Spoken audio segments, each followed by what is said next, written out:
పక్షిరాజు వలె ఉండాలి మన జీవితాలు అన్నది దేవుని యొక్క ఉద్దేశం.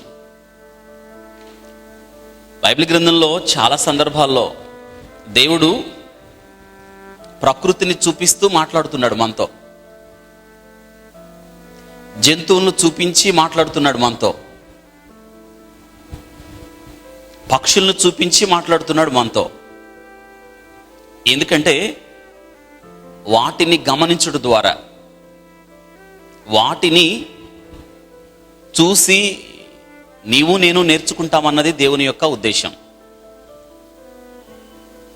సామరి చీమల యొద్దకు వెళ్ళుము, వెళ్ళి ఏం చేయాలంట, వాటి నడతను 2 పనులు చేయాలి. చీమలు ఎక్కడున్నాయో అక్కడికి నడిచి వెళ్ళాలి. 2 వాటి నడతను అంటే జూమ్ చేయాలి, మన కళ్ళు చాలా కాన్సన్ట్రేషన్గా చూడాలి ఆ చీమల్ని. అప్పుడు ఖచ్చితంగా నీకు నాకు గొప్ప విషయాలు అర్థమవుతాయి. మనం సహజంగా చాలా తేలిగ్గా తీసుకున్న అంశాలు, మనం చాలా తేలిగ్గా లక్ష్య పెట్టే అంశాలు మన జీవితంలో గొప్ప మార్పుకి కారణమవుతాయి. మన జీవితాలు మారాలి అన్నది దేవుని అభిష్టమై ఉంది. దాన్నే మారు మనసు అనొచ్చు. మారు మనస్సు అంటే దేవుని వైపు తిరిగి మరెప్పటికీ వెనుతిరగని జీవితాలు మారు మనసు అనాలి. చాలా మందికి అనుభవాలు ఉండవు. దేవుని వాక్యం మనం వింటుండగా మనం ఏమవ్వాలంటే గివ్ బూస్ట్, ఎప్పటికప్పుడు మనం రీఛార్జ్ అవుతూ ఉండాలి దేవుని యొక్క వాక్యం ద్వారా. ఛార్జ్ లేకపోతే ఫోన్ పనిచేయదు కదా, దాన్ని కనెక్ట్ చేస్తావు. సేమ్ ఎప్పుడు కూడా దేవుని యొక్క వాక్యంతో స్టే ట్యూన్ ఆర్ మనం స్టే కనెక్ట్. దేవుని యొక్క వాక్యంతో ఎప్పుడు కనెక్ట్ అయి ఉండాలి. నీటి యోరన నాటబడిన చెట్టు అంటే కనెక్ట్ అయిన జీవితాలు దేవునితో. ఎవడు నాయందు నిలిచుంటాడో, ఇదే సందర్భం, నేను ఎవని యందు నిలిచుంటాడో వాడు బహుగా ఫలిస్తాడు. మనం ఫలింపు కలిగిన జీవితాలు ఉండాలని దేవుడు కోరుతున్నాడు. పక్షిరాజు అలే, పక్షిరాజు అంటే ఏం లేదు, గద్ద. 5 సంవత్సరాల క్రితం అనుకుంటా, 5-10 సంవత్సరాల క్రితం మన సైడ్ కూడా చాలా ఉండేవి గద్దలు. చాలా సాయంత్రం వేళ ఆకాశంలో చాలా అందంగా తిరుగుతూ ఉండేవి. ఏమని గద్దలు లేవు, పిచ్చుకులు లేవు, గద్దలు లేవు. ఏమైనాయి అంటారు, అవి చచ్చిపోయినాయి. చాలా మన వల్లే చచ్చిపోయినాయి. నేను ఎప్పుడు చెప్తాను, ఇక కొన్ని సంవత్సరాల తర్వాత గద్దలంట ఇప్పుడు చాలా వరకు తగ్గిపోయినాయి, పిచ్చుకులు లేవు. మన ఫోన్లు ప్రభావం, ఆ రేడియేషన్కి చాలా పిచ్చుకులు చచ్చిపోయినాయి. సెల్ ఫోన్ టవర్లు చుట్టూ వచ్చేసినాయి. చాలా ప్రమాదకరమైన రేడియేషన్ వల్ల పిచ్చుకలు మరికొద్ది కాలానికి అంతమైపోతాయి. బొమ్మలు చూడటమే పిల్లల తర్వాత వాళ్ళు. ఒకనప్పుడు పిచ్చుకలు ఉండేయని, గద్దలు కూడా ఉండవు, రాబందులు కూడా లేవు, పులులు కూడా తగ్గిపోయినాయి. నల్లమల ఫారెస్ట్లో ఒక ప్రత్యేకంగా అభయారణ్యాన్ని పెంచుతున్నారు వాటిని పెంచడానికి. ఈ మధ్యకాలంలో ఏవో కొన్ని పులులు పెరిగినాయి అన్న వార్తలు మనం వింటున్నాం. వీటన్నిటి కారణం ఏంటంటే because of man, because of deforestation. అవును, మనమే కారణం. దేవుడిచ్చిన ఈ యొక్క శ్రేష్టమైన ప్రకృతిని కాపాడవలసిన మానవుడు వినాశనానికి కారణమయ్యాడు. అందుకే భూకంపాలు, రకరకాల తెగుళ్ళు, ఊహించని పరిణామాలు, ఊహించని తుఫాన్లు, ఇవన్నీ ఎందుకు వస్తుంది అంటే బికాస్ ఆఫ్ మ్యాన్, మనం మనిషి వల్లే. ఈ గద్దలు ఒకనప్పుడు చాలా బాగా కనిపిస్తూ ఉండేయండి. ఒక ఆశ్చర్యకరమైన విషయం నేను జ్ఞాపకం చేస్తున్నాను. ఏ తుఫాను వేళ, ఒక పెద్ద తుఫాను సంభవించిన వేళ, ఊహించని పెద్ద తుఫాను, more than just like Katrina తుఫాను, అంత పెద్ద తుఫాను వచ్చిందంటే నీకన్నా నాకన్నా ముందు ఎవరో తెలుసా? పక్షులకు తెలుస్తుంది. దేవుడు ఆ సెన్స్ ఇచ్చాడు. సెన్సరీ ఆర్గాన్స్ బాగా డెవలప్ అవుతాయి వాటికి. ముందు వాటికి తెలుస్తుంది. అన్ని పక్షులు ఏం చేస్తాయో తెలుసా? గూళ్ళకి వెళ్ళిపోతాయి. తుఫాను వచ్చింది, టీవీలో మనం చూస్తూ ఉంటాం, జెండా ఎగరేశారని, చేపలు పట్టే వాళ్ళకి హెచ్చరిక చేశారు. 2వ జెండా నంబర్ ఎగరేశారు. చేపలు పట్టేవాళ్ళు లోనకి వెళ్ళొద్దు.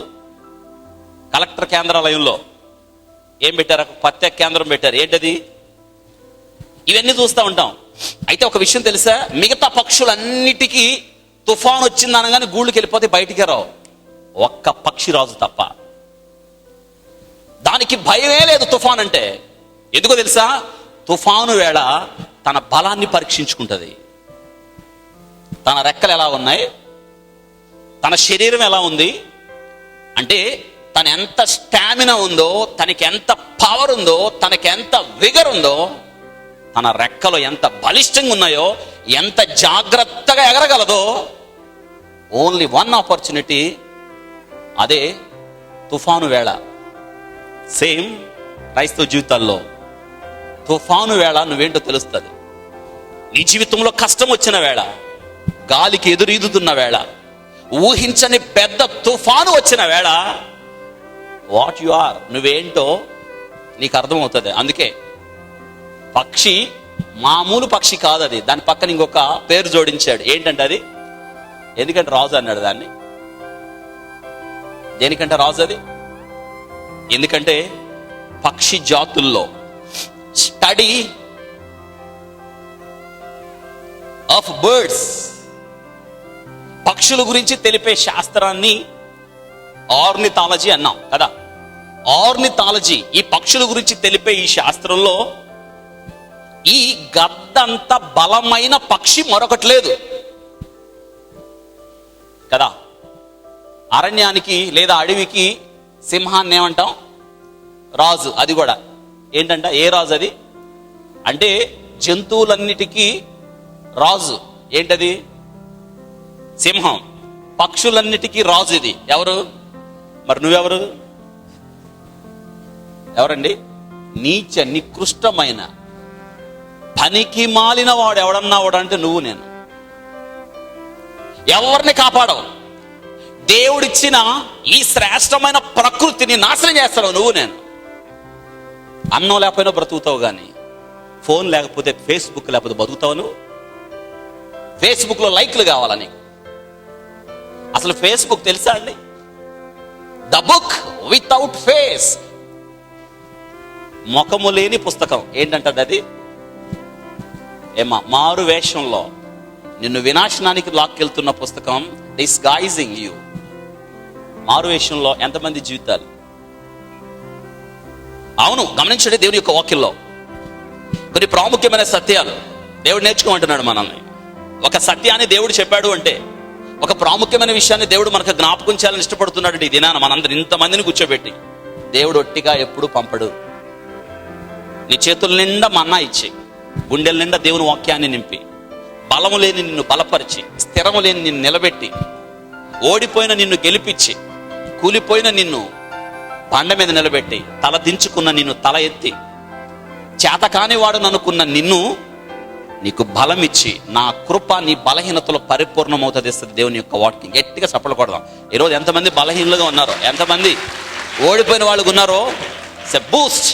దేవుడు నీకు శక్తిని ఇవ్వడానికి కొంచెం సేపు దేవుడు నీ దృష్టిని దేనికి మరల్చమంటున్నాడంటే, గడ్డ మీదకు మరల్చేయండి.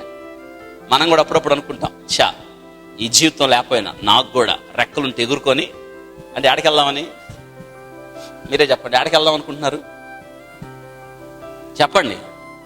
నీకే కాదు, కీర్తనకారుడు అంతటోడు అన్నాడు, అయ్యో గువ్వ వలె నాకు రెక్కలుంటే నేను కట్టుకొని ఎగిరిపోదును కదా అన్నాడు. గువ్వ వలె రెక్కలుంటే అంత కష్టం వచ్చింది ఆయనకి. దేవుని ఉద్దేశం కూడా ఏంటంటే, గువ్వ వలె నీకు గువ్వ వంటి రెక్కలు కాదు, ఇంకా బలమైన రెక్కలు, పక్షిరాజు రెక్కలు. దేవుడు ఈ పక్షిరాజు రెక్కలు, గద్ద రెక్కలను దేవుడు తన చేతులతో పోల్చుకున్నాడు. అంటే ఎంత పవర్ఫుల్ అనుకోవాలి. గద్ద అదే పక్షిరాజు.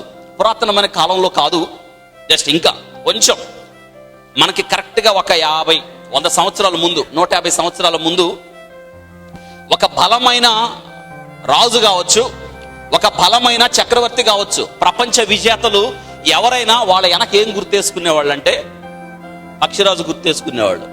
ఎప్పుడైనా చూడండి, జూలియస్ సీజర్ బొమ్మ ఎప్పుడైనా ఆయన చూస్తే ఆయన వెనక పక్షిరాజు గుర్తుంటది. అంటే పక్షిరాజు బలమైంది, పక్షిరాజు స్థిరమైనది, పక్షిరాజు ఎవరికి దొరకనిది. పక్షిరాజు ఇట్స్ ఎ గ్రేట్ విజన్. ఉన్నతంగా పక్షిరాజు ఎగిరేది. సేమ్ వాళ్ళ జీవితాన్ని అలా అలా అప్లై చేసుకునేవాళ్ళు పక్షిరాజు. Julius Caesar. ఇంకొక ఆయన గుర్తొస్తున్నాడు మీకు, హిట్లర్. హిట్లర్ ఎప్పుడు కూడా ఆయన కూర్చునే కుర్చీ వెనకే ఆ బొమ్మ వేయించేవాడు, పక్షిరాజు బొమ్మ. యుఎస్ఏ ప్రపంచ దేశం, ఉన్నతమైన దేశం అమెరికా, దాని జాతీయ పక్షి ఏంటో తెలుసా? పక్షిరాజు. అమెరికా జెండాల మీద అప్పుడప్పుడు చూస్తూ ఉంటాం పక్షిరాజు ఎగురుతున్నది వేస్తారు. పక్షిరాజు బహుబలమైన పక్షి అండి.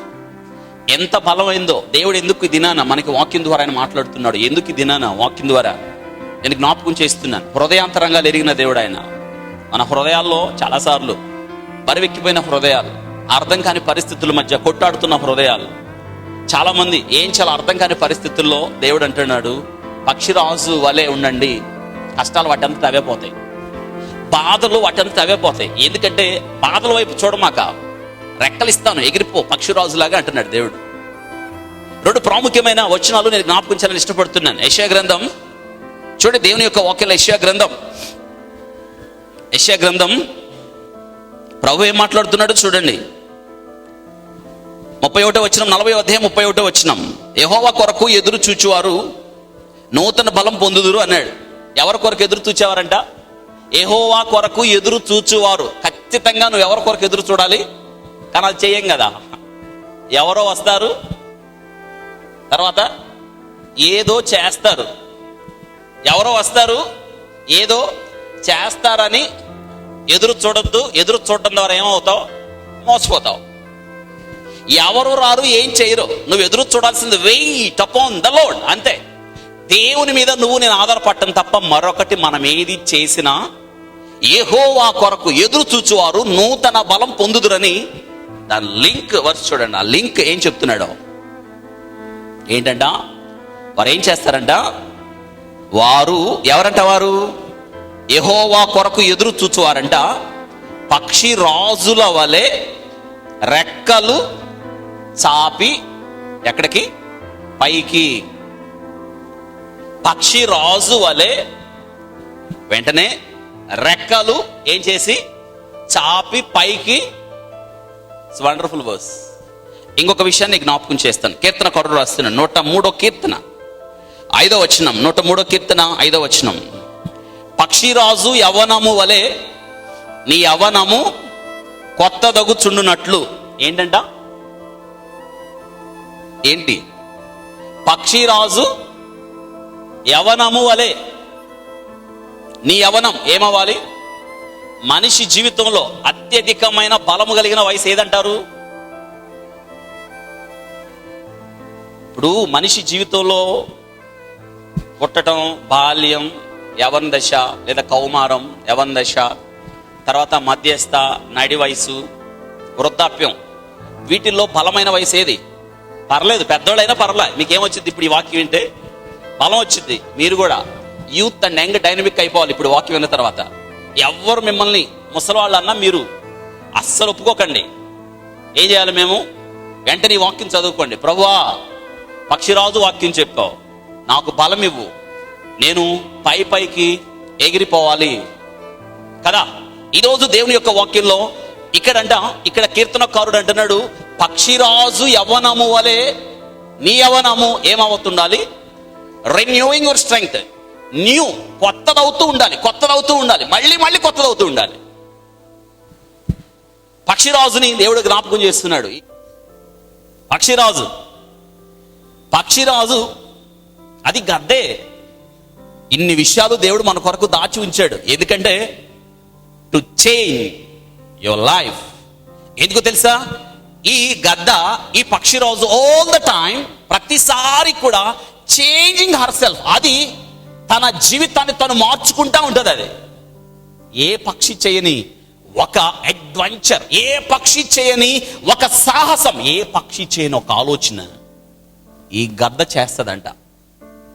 అందుకే దేవుడు ప్రతిసారి కూడా క్రైస్తవ జీవితాన్ని ఏమంటాడంటే, పక్షిరాజు యవ్వనము వలె నీ యవ్వనము కొత్తదగుచుండునట్లు అంటున్నాడు ఆయన. యెహోవా కొరకు ఎదురు చూచువారు నూతన బలం పొందుదురు, వారు పక్షిరాజు వలె రెక్కలు చాపి ఏంటంట పైకి ఎగుదురు. మనందరికి ఆశ ఉంటుంది ఏంటంట, పైకి ఎగరాలన్న ఆశ. ఎలా ఎగురుతావు? రెక్కలు కావాలి కదా. దేవుడు మనకేమో చేతులు ఇచ్చాడు, రెక్కలు ఇచ్చుంటే బాగుండేది, మనం కూడా ఎగిరేవాళ్ళం. కానీ ఆధ్యాత్మిక జీవితంలో దేవుడు నీకు రెక్కలు ఇవ్వబోతున్నాడు. ఆధ్యాత్మిక జీవితంలో నిన్ను ఉన్నతమైన స్థానానికి తీసుకుని వెళ్ళబోతున్నాడు. ఆధ్యాత్మిక జీవితంలో, ఈ పరిశుద్ధతలో, ఈ ప్రార్థనలో దేవునితో నీకున్న సంబంధాన్ని కట్టడానికి, దేవుడు నీతో ఏకాంతంగా మాట్లాడడానికి, ఫ్లయింగ్ అప్ అండ్ అప్. దేవుడు ఏం చేస్తాడు తెలుసా? ఎత్తైన స్థానానికి దేవుడిని తీసుకెళ్ళడానికి ఇష్టపడుతున్నాడు ఆయన, పక్షిరాజు వాళ్ళే. ఈరోజు కొన్ని ప్రాముఖ్యమైన విషయాలను జ్ఞాపకం చేయాలని ఇష్టపడుతున్నాను. జాగ్రత్తగా విని ఎనలైజింగ్, దీన్ని, ఈ వాక్యాన్ని వినడం కాదు, ఎనలైటిక్గా ఆలోచించాలి దేవుని యొక్క వాక్యాన్ని. పరిశుద్ధ గ్రంథంలో బెరయ అనే ఒక సంఘం వాళ్ళు ఉన్నారు. ఆ సంఘం, బెరయ అనే సంఘం వాళ్ళంట పౌలు వాక్యం చెప్పాడు, అక్కడికి వెళ్ళి వాక్యం చెప్తే వాళ్ళ ఇంటికి వెళ్ళి ఏం చేశారో తెలుసా? పౌలు చెప్పిని చాలా జాగ్రత్తగా రాసుకున్నారు. ఎంత మంచిది తెలుసా రాసుకుంటే? ఏమా వాక్యం వినేయటం కాదు, రన్నింగ్ నోట్స్ ఉండాలి. వాక్యంతో పాటు దేవుని యొక్క వాక్యం, దేవుని సన్నిధికి వచ్చేటప్పటికి మీకు ఒక చక్కని నోట్స్ మెయింటైన్ చేయాలి మీరు. ఎందుకంటే కొన్ని విషయాలు మనకి గుర్తుండవు, అవి వెంటనే రాసుకోవాలి.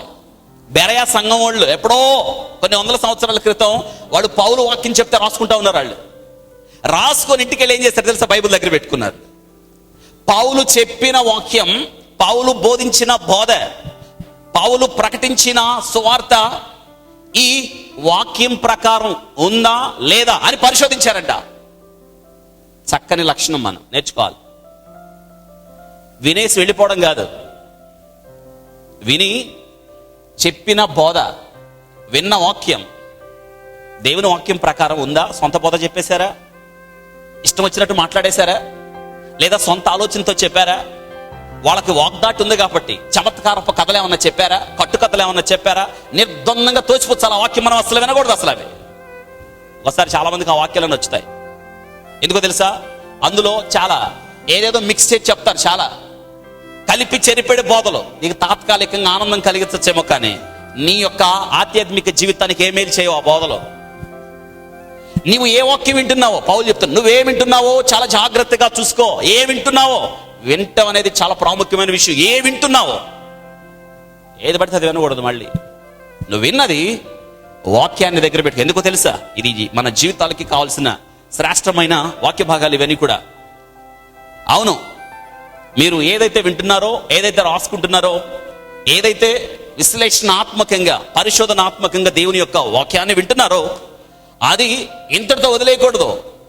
లేదా మీకు నచ్చేస్తే బాగుంది అనుకోకూడదు. మీకు నాకు నచ్చడం కాదు వాక్యం, చెప్పిన వాక్యం ఈ యొక్క పరిశుద్ధ గ్రంథము చొప్పున ఉన్నదా లేదా అని చూడాలి.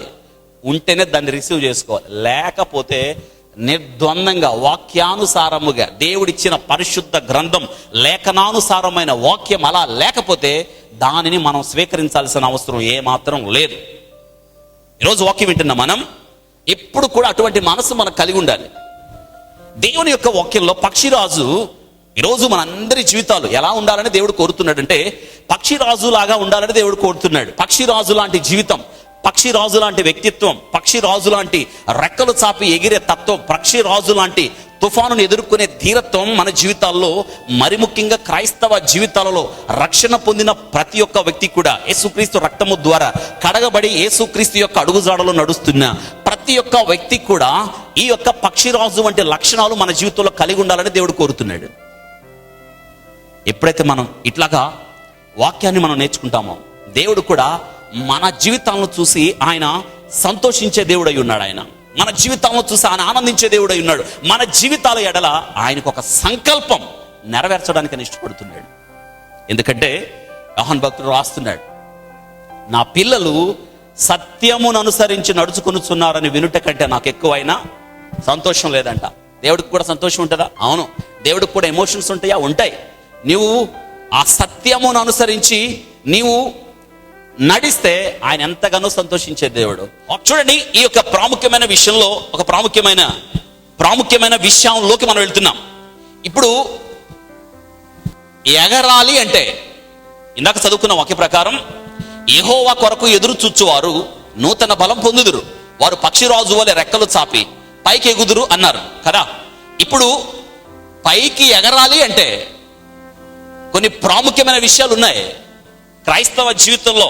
ఒక్కసారే ఎవరు ఎగరరు. ఒక్కసారే ఎగిరే వ్యక్తి ఎప్పుడు కూడా ఉండడు. మీరు గుర్తు తెచ్చుకోండి, ఏరోడ్రమ్లో విమానాశ్రయంలో విమానం ఒక్కసారి ఎగరదు. ఎట్లా ఎగిరిద్ది అది?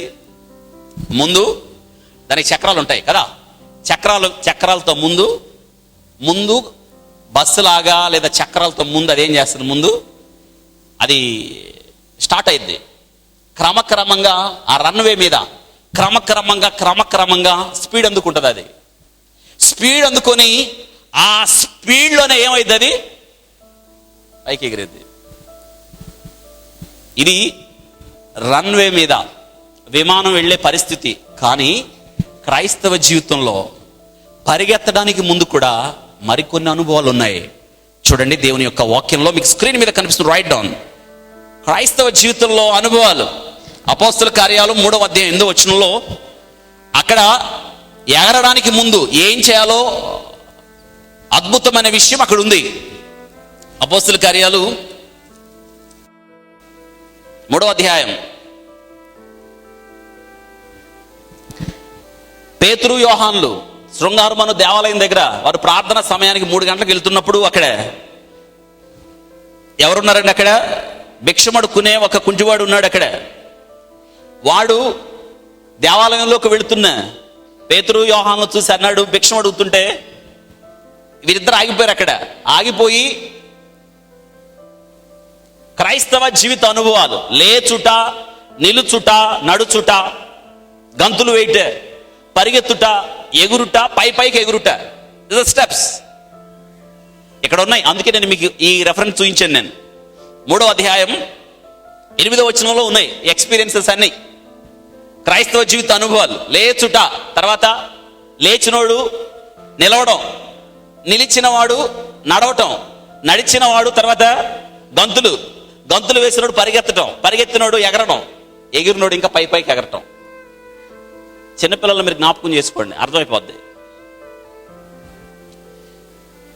ఈ చదువుకున్న వాక్య భాగంలో ఇక్కడ కొన్ని ఉన్నాయి స్టెప్స్.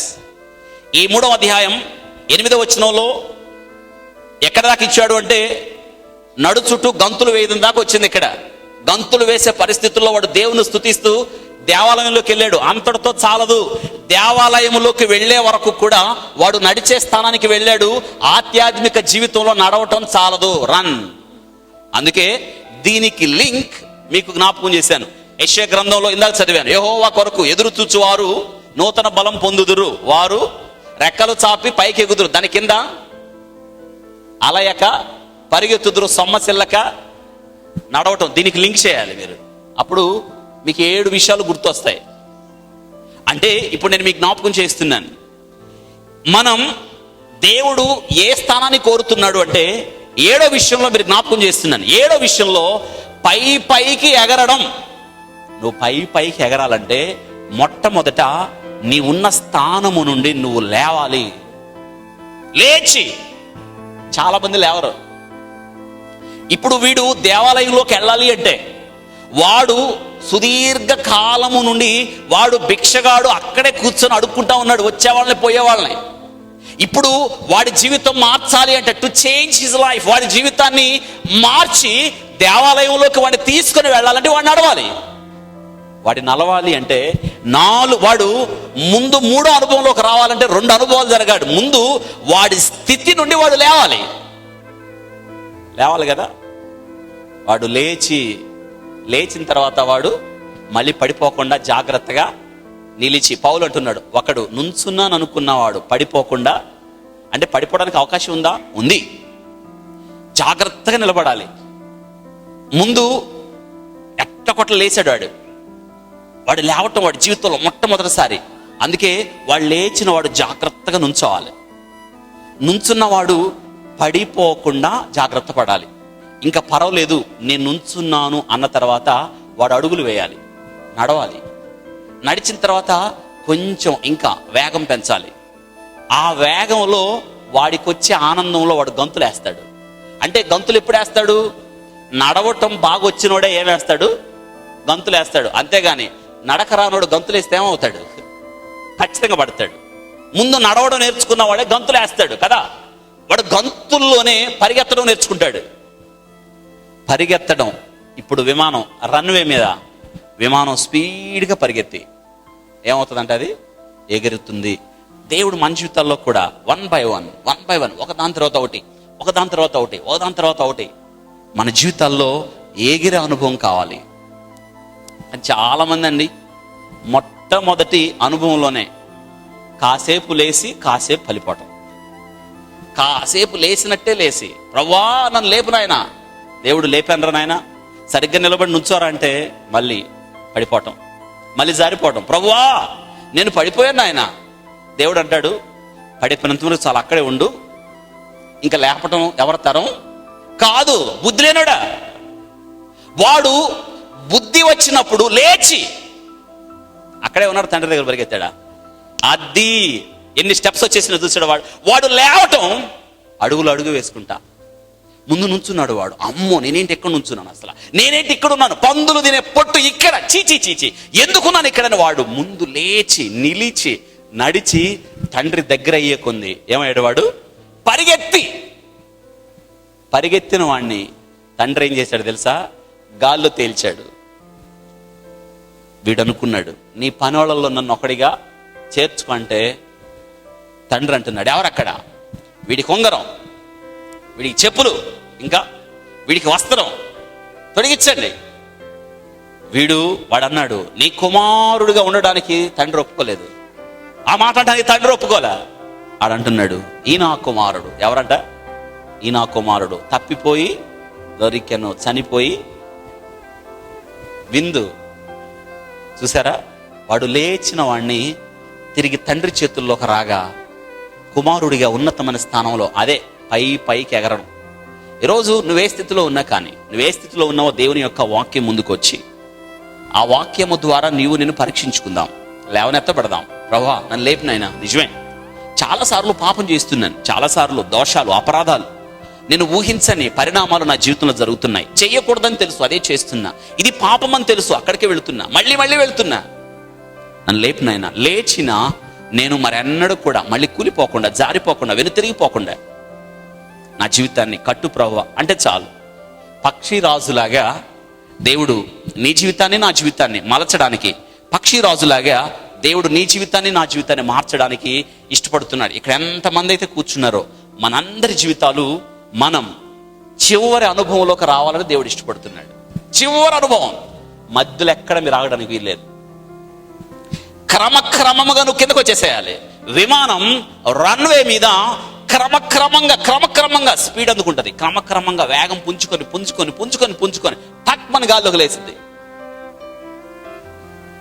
అలాగా గాల్లోకి వెళ్ళిపోద్ది. పైకి ఎదురు గాలి లేనంత పైకి ఎగురుతుంది విమానం. మరి మన జీవితాలు ఎలా ఉన్నాయి? పక్షిరాజులాగా ఉన్నాయా? ఈరోజు దేవుడు మనల్ని కోరుతున్నాడు. ఎందుకు పక్షిరాజులాగా ఆయన ఉండమంటున్నాడంటే, పక్షిరాజు నేను జ్ఞాపకం చేస్తున్నాను, జాగ్రత్తగా వినండి. పక్షిరాజు గ్రద్ద, ఈగల్ అంటాం మనం కదా, ఈగల్ అంటాం. పక్షిరాజు ఇందాక ఒక విషయం చెప్పాను నేను, బలమైన పక్షి, అది చాలా very strong and effective and powerful. నేను పక్షిరాజుని చేతుల్లో తీసుకొని చాలా పరీక్షించా చాలాసార్లు. దాని ఏ అవయవం పట్టుకున్నా అస్సలు ఎంత కఠినంగా ఎంత బలంగా ఉంటుందంటే చెప్పేదే కాదు. మిగతా అన్నిటికీ ఈకలు పీకేయచ్చేమో, కానీ పక్షిరాజు ఈకను నువ్వు పీకటం నీ తరం కాదు. ఇంత ఈకను కూడా పీకలేవు. అంత మాత్రమే కాదు, పక్షిరాజు తల మీద ఉన్న చిన్న ఎంటుకలు కూడా పీకటము మన తరం కానే కాదు, అంత స్ట్రాంగ్ ఉంటాయి. దాని గోర్లు కానీ దాని ముక్కు కానీ దాని ప్రతి అవయవం కూడా ఎంత గట్టిగా ఉంటుందంటే, అందుకే పక్షి రాజు అది. తుఫాను లెక్కలేదు దానికి, కొండలు లెక్కలేదు, లోయలు లెక్కలేదు, శత్రువు అంటే లెక్కలేదు, దేనికి భయపడదు. తుఫానుకే భయపడిన పక్షి. అసలు ఇంకొక విషయం, పాము భయపడాల్సిందే దీన్ని చూసి. అవునండి, భయపడని పక్షి ఏదైనా ఉంది అంటే ఏంటంట? భయపడుతున్నావా నువ్వు? అన్ని భయాలేగా. కరెంటు పోతే భయం, ఇంటి వెనక శబ్దం అయితే భయం, రాత్రిపూట కుక్క ఏడిస్తే బయటికి రావు, అన్ని భయాలే. భయపడితే ఎలాగా? అన్ని భయాలేనా? నువ్వు అన్నిటికీ భయపడితే మరి ప్రార్థన చేసుకుంటున్నావు కదా, ఊరికి అంటావు అందరూ ఉన్నప్పుడు భయమే లేదు, భయం అంటే నాకు అసలు తెలియనే తెలీదు. విషయం అర్థమైంది ఒక దినాన. నువ్వు భయపడుతున్నావా లేదా కదా? అందుకే దేవుడు నువ్వు ఎంతగా భయపడతావో దేవునికి తెలుసు. అందుకే బైబిల్ గ్రంథంలో రోజుకొకసారి 365 సార్లు భయపడద్దు అన్నాడు. ఏంటంట? అందరూ చెప్పండి, ఏమవ్వకూడదు మనం? భయపడద్దు, భయపడద్దు. ఓ పల్లెటూరులో ఒక ఆయన చనిపోయాడు. పల్లెటూరులో చనిపోయినాడు. సమాధి పెట్టికి ఒకడినిచ్చి పంపించారు. అరే పట్టణం వెళ్ళి సమాధి పెట్టి చేయించుకురారా, నువ్వు తొందరగా వచ్చేస్తే సమాధి చేసేద్దాం సాయంత్రం కల్లా అని. పాపం వీడు సమాధి పెట్టి చేయించుకుందాం అనుకున్న టైంలోనే వాతావరణం బాగలే, మేఘావృతం అయిపోయింది, కారు చీకట్లు కమ్ముకున్నాయి, వర్షం పడేటట్టుంది, పెట్టె రెడీ అయిపోయింది. ఇప్పుడు రోడ్డు మీద వచ్చి నుంచున్నాడు, అది హైవే. ఇప్పుడు వాడు ఆటోలు పిలిస్తే ఆటోలు రాటల్లా. ఎందుకది? ఏంటది? సమాధి పెట్టి కదా, ఎవరెక్కించుకోవటంలా వాడిని. చివరికి దేవుడు వీడు మొరాలకించినట్టున్నాడు అనుకున్నట్టు ఒక లారీ వస్తా ఉందంట. ఏమొస్తుంది? లారీ. చెయ్యెత్తాడు, ఆపాడు. పాపం ఆ లారీ ఓడు ఎవడో ఆపాడు. ఏంటని అడిగితే, అయ్యా మా ఊరు తీసుకెళ్ళాలి, ఎవరు ఎక్కించుకోవటల్లా, దయచేసి సమాధి చేసుకోవాలయ్యా, నన్ను ఎక్కించుకోండి అని చాలా దీనంగా అడిగాడట. పాపం లారీ డ్రైవర్కి జాలేసి పడతానంట, నిన్ను ఎక్కించుకుంటా, పెట్టేసుకొని క్యాబిన్లో వెనక లోన మటుకు నువ్వు ఎక్కడానికి వీలు. వీడు అది చాలయ్యా, వెనకే ఎక్కుతా. ఏంటి? వెనకే ఎక్కుతా అని ఆ లారీ ఆపితే ఆ పెట్టి జాగ్రత్తగా వెనక పక్క పెట్టుకొని కూర్చున్నాడు పక్కన. ఈలోపు మేఘావృతమైన వర్షం, జల్లులు స్టార్ట్ అయినాయి. ఎక్కడ కూర్చుంటాడు వీడు? ఏం చాలా అర్థం కావటల్లా. వర్షం తీవ్రంగా పడేటట్టుంది, ఏం చాలా అర్థం కాల, తడిసిపోతాడు. పెట్టి మూత తీసి దానిలో పడుకొని మూత వేసుకున్నాడు.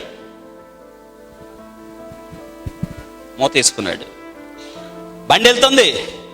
చాలా దూరం వెళ్ళిన తర్వాత పాపం ఎవడో, వాడికి ఎవరు ఏం ఆపట్లా, ఒక ప్రయాణికుడు, వాడు చెయ్యెత్తాడంట.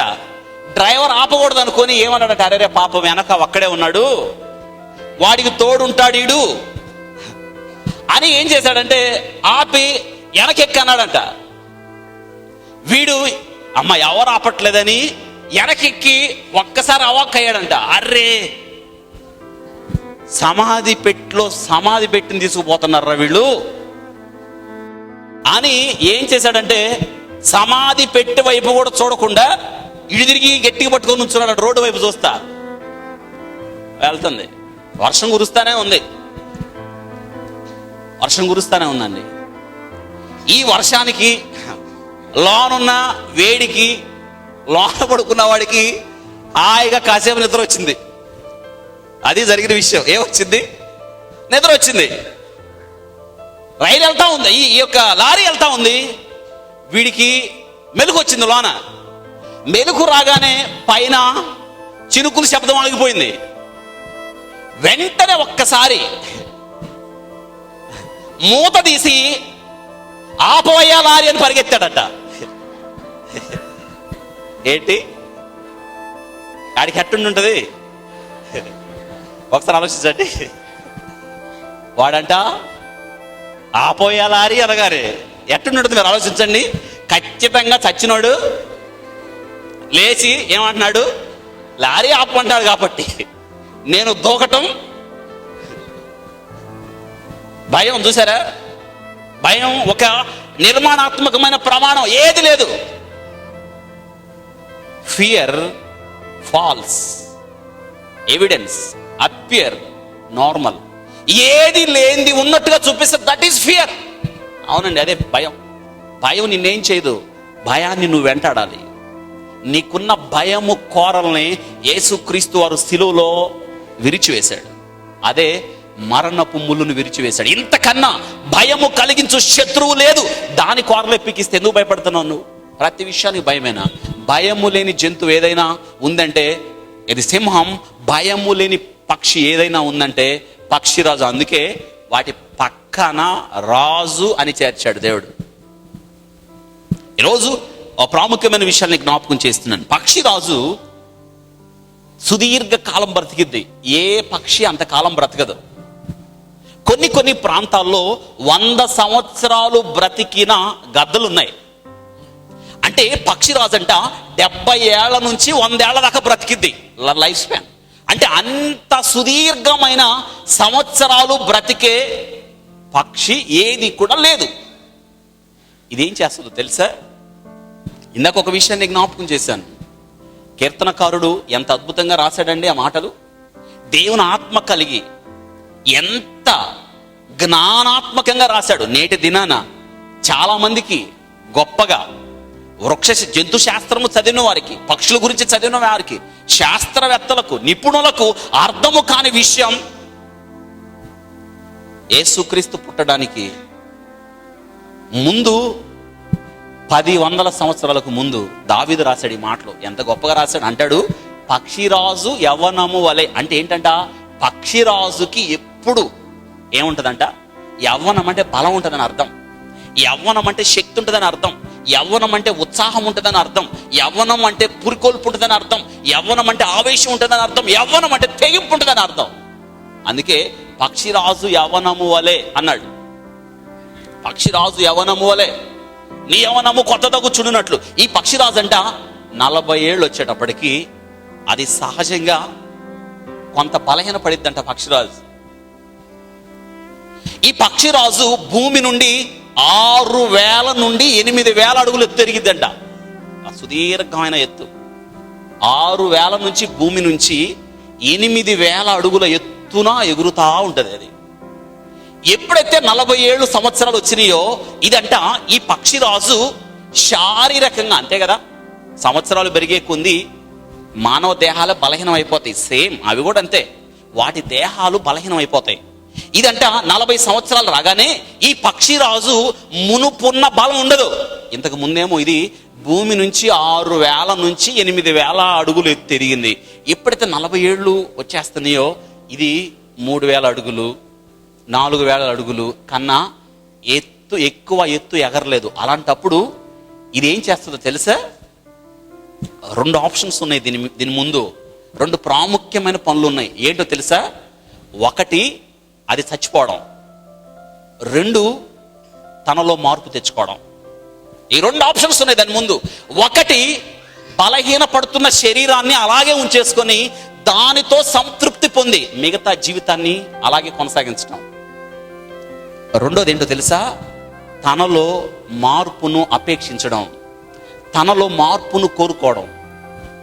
ఈ పక్షిరాజు కోరుకుంటుందంట. ఏం చేస్తుందో తెలుసా? ఇది ఎత్తైన స్థలానికి వెళ్ళి, కొండ ప్రాంతాలకు వెళ్ళి, ఎవరు తిరగని ప్రాంతానికి వెళ్ళి, ఈ పక్షిరాజు కొండ ప్రాంతానికి వెళ్ళి ఏం చేస్తుందంటే తనకి నిరుపయోగంగా, అంటే వృద్ధాప్యంలోకి వచ్చేసింది 40 ఏళ్లకి, అంటే గోర్లు అరిగిపోయినాయి, గోర్లు కూడా పెళుసు వారిపోయినాయి, గోరుల్లో పట్టుత్వం లేదు, తన ముక్కు కూడా ఇంతకాలం వేట చేసి చేసి దానిలో ఆ యొక్క ముక్కులో కూడా పట్టుత్వం లేదు.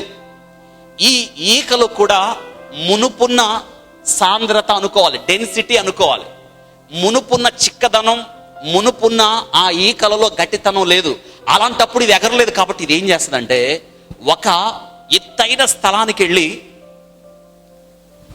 ప్రాసెస్, దాన్ని చేంజింగ్, ఒక మార్పును కోరుకుంటుంది ఇది. ఆ మార్పు ఏంటో తెలుసా? ఈ మార్పు చాలా వేదనకరమైందంట, చాలా నొప్పితో కూడింది. రక్తమును కూడా కార్చేంత పరిస్థితి. ఏం చేస్తుందంటే తన గోర్లు, తన ముక్కుని ఏం చేస్తుందంటే ముందు రెక్కలన్నిటినీ ఆ ముక్కుతో ఆ నోటితో అన్ని పీకేస్తుందంటండి. అన్ని ఒకదాని తర్వాత ఒకటి, ఒక్కొక్కటి పీకినప్పుడు గాయం అవుతుంది, దానికి రక్తం కారుతుంది. దానికి ఒక్కొక్క ఈక పీకితే, ఇందాక చెప్పాను నేను, ఆ ఈకను మనమే పీకలేం, అంత బలంగా ఉంటుంది. ఇప్పుడు తన నోటితో తన ఈకని పీకితే ఎంత నొప్పి ఉంటుంది దానికి. అన్నిటినీ పీకేసిద్ది. ఒక్క ఈక కూడా ఉండకుండా అన్నిటినీ పీకేస్తుందంట. ఇక ఈకలు ఏమీ లేవు అనుకుంటున్న సమయంలో ఇక మిగిలింది గోర్లు, ముక్కు. ఇప్పుడు ఏం చేస్తుందంటే ఈ గోరుల్ని అక్కడున్న బండకేసి కొట్టిద్దంట, ఊడిపోయేదాకా. కొన్ని అసలు ఊడవంట, అయినా ఊడే వరకు గోడకేసి ఆ బండకేసి ఈ పక్షిరాజు కొడతానే ఉంటుందంట ఊడేదాకా. రక్తసిక్తం. వీడియోలో మీరు అది చూస్తారు. మిగిలింది ముక్కు. ఆ ముక్కు అరిగిపోయి ఉంటుంది. అది దాన్ని చివరిగా ఆ బండకేసి ఆ ముక్కును కొడతా ఉంటే నోటెమ్మటి అలాగా రక్తం కారిపోతూ ఉంటుందంట. ఈ ప్రాసెస్, ఈ విధానం ఎంతో కష్టం, ఎంతో నొప్పి, ఎంతో వేదన. ఇది ఎంతకాలం జరిగిందో తెలుసా? 150 రోజుల ప్రాసెస్ ఇది. దీనిలో 2 భాగాలు ఉంటాయి. 40 రోజులు ఒకటి, మిగతా రోజులు ఒకటి. ముందు 40 రోజుల్లో ఒక ప్రాసెస్ జరుగుతుంది, తర్వాత 110 రోజుల్లో మరొక ప్రాసెస్ జరుగుతుంది. అంటే మొత్తం మీద 150 దినాలు ఇది తీవ్రమైన వేదన భరిస్తుంది. ఒకవేళ అది రక్తసిక్తం అయిపోయి సొమ్మసిల్లి పడిపోయింది అనుకోండి, మరికొన్ని గద్దలు వస్తాయి అక్కడికి. వచ్చి ఏం చేస్తాయి తెలుసా? ఇంకా మిగిలిపోయిన ఏకలు ఏదైనా ఉంటే, మిగిలిపోయిన ఆ గోర్లు ఏదైనా ఉంటే, మిగిలిపోయిన భాగాలు, ఎందుకంటే ఇవన్నీ మిగిలిపోయిన భాగాలు అవి ఒకవేళ దాని శరీరాన్ని అంటి పెట్టుకుని ఉంటే దీనికి మళ్ళీ కొత్త యవ్వనం ఎంత మాత్రం రాదు. ఇప్పుడు దీనికి కొత్త యవ్వనము రావాలంటే, కొత్త బలము రావాలంటే తనకున్న నిరుపయోగంగా ఉన్న పాత అవయవాలన్నిటిని ఏం చేయాలి? అది తీసేసుకోవాలి. మిగతా గద్దలు వచ్చి మిగతాగా ఉన్న అవయవాలన్నీ లాగేస్తాయి అంట. అన్నీ ఊడిపోయిన తర్వాత ఇది అక్కడే పడి ఉంటుంది కొద్ది రోజులు. తర్వాత ఏమవుతుంది తెలుసా? Changing process initiated. దానిలో మార్పు ప్రారంభమయ్యి కొత్త ఏకలు ప్రారంభమవుతాయి, కొత్త గోర్లు వస్తాయి, కొత్త ముక్కు వస్తుంది. అది సంపూర్తిగా మళ్ళీ కొత్త అవయవాలు వస్తాయి. అందుకే కీర్తనకారుడు అంటున్నాడు, పక్షిరాజు యవనము వలెని యవనం. ఇదేం చేస్తుంది తెలుసా? ఇప్పుడు అన్ని అవయవాలు వచ్చిన తర్వాత ఒక్కసారి దాని వైపు చూసుకుంటుంది. కొత్త ఈకలు, కొత్త గోర్లు, కొత్త ముక్కు, కొత్త హెయిర్ అన్ని వచ్చినాయి. ఇప్పుడు ఇంతకు ముందు ఇది 6000 అడుగులు ఎత్తే పెరిగింది, కానీ ఇప్పుడు కొత్త అవయవాలతో ఇంతకు ముందు పెరిగిన ఎగిరిన ఎత్తు కన్నా మరి ఎత్తుకు అందుకే యెహోవా కొరకు ఎదురు చూచువారు ఏం పొందుతారు? ఈరోజు లైఫ్ అప్లికేషన్ నీ జీవితంలో కూడా, నీ జీవితంలో నిరుపయోగంగా ఉన్నాయి, చాలా ఉన్నాయి. అందుకే నువ్వు కొత్తదనాన్ని పొందట్లా. దాన్నే పౌలు అంటున్నాడు, ప్రాచీన స్వభావాన్ని విడిచిపెట్టాలి. ఓల్డ్ అండ్ క్యారెక్టర్స్, మనలో ప్రాచీన స్వభావం, పాత బుద్ధులు, పాత లక్షణాలు, పాత నడవడిక, పాత పద్ధతులు, పాత ఆలోచనలు, ఇవన్నీ కూడా మనల్ని ఎగరకుండా చేస్తున్నాయి, లాగేస్తున్నాయి కిందకి. పౌలు ఒక మాట చదువుతున్నాను చూడండి, దేవుని యొక్క వాక్యంలో పౌలు ఏమి రాస్తున్నాడో. ఈ మాటలు మనకి ఎంతైనా ప్రాముఖ్యమైన విషయం. కొలసీలకు రాసిన పత్రికే 3వ అధ్యాయం. కొలసీలకు రాసిన పత్రికలో పౌలు ఏం చెప్తున్నాడో చూడండి. కొలసీలకు రాసిన పత్రిక 3వ అధ్యాయం 9వ వచనం. ఒకనితో ఒకడు అబద్ధమాడకుడి, ఎలాగనగా ప్రాచీన స్వభావం. అండర్లైన్ ఏంటంట? అదేంటి? ప్రాచీన స్వభావమును దాని క్రియలతో కూడా మీరు పరిత్యజించి ఏం చేయాలంట? ప్రాచీన స్వభావాన్ని ఏం చేయాలి మనం? అది మూల భాషలో చూడండి, 3 అని ఉంది నెంబరు. ఏంటంట? దానిపైన ప్రాచీన స్వభావం పైన 3 ఉంది, కింద 3 ఏంటి? మూల భాషలో శరీర నిరుపయోగంగా ఉన్న నీ యొక్క జీవితపు అలవాట్లను విడిచిపెట్టాలి. నువ్వు పైకి ఎగరాలంటే నీకు పనికిరాని చాలా ఉన్నాయి. పనికిరాని ఆలోచనలు, పనికిరాని పద్ధతులు, పనికిరాని నడవడిక, పనికిరాని తలంపులు, పనికిరాని అలవాట్లు అన్నీ ఉన్నాయి మనకి. అందుకే మనం చాలా మంది ఎగరట్లా. పక్షిరాజు చూడండి, నిజమే ఒక్కోసారి నీవు పాత బుద్ధులు వదులుకోవడం కష్టమే, పాత లక్షణాలు వదులుకోవడం కష్టమే, పాత స్నేహితులను వదులుకోవడం కష్టమే, పాత బుద్ధులు వదులుకోవడం కష్టమే.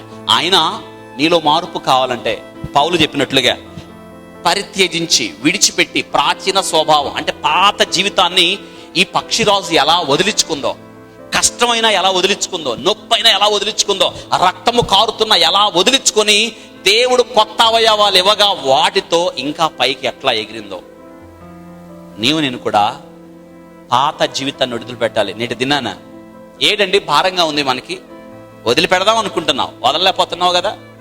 అవును, మొట్టమొదటి విషయం, పక్షిరాజు తన పాత జీవితాన్ని వదిలేసింది, తన జీవితంలో కొత్తదనాన్ని కోరుకుంది. అవును, పక్షిరాజు యవ్వనము అవ్వాలి. నీ యవ్వనం ఏమవ్వాలి? అవునండి, ఈరోజు వాక్యంలో నేను జ్ఞాపకం చేస్తున్నాను, నీ జీవితం కూడా ఎగిరే జీవితంగా, నీ ఎగరకుండా ఏ పాపం అడ్డగిస్తా ఉంది, ఏ ప్రాచీన స్వభావం అడ్డగిస్తుంది, ఏ అలవాట్లు నీకు బాగా ఎగరకుండా పరిగణించాయి, ఏ స్థితులు నిన్ను అడ్డగిస్తున్నాయి, నేటి దినాన తెలుసుకొని ప్రభు దగ్గరికి వచ్చి ఏకాంత స్థలానికి వెళ్ళి, ప్రభువా ఈ పాపము నా మీద వెలుబడి చేస్తా ఉంది, నేను ఎన్నడూ ఇక పాపం చేయను ప్రభా, నేను ఎన్నడూ దోషం చేయను నాయన, ప్రాచీన స్వభావాన్ని నేను వదిలిపెడుతున్నాను ప్రభా, నీ వైపు చూస్తున్నానని నీ ప్రాచీన స్వభావం వదిలిపెట్టి నవీన స్వభావం అనగా క్రీస్తును ధరించుకోండి. అప్పుడు పక్షిరాజు వలె పైకి ఎగరడానికి ప్రభు నీకు నాకు సహాయం చేస్తాడు. పక్షిరాజు వేకువనే లేస్తుందంట.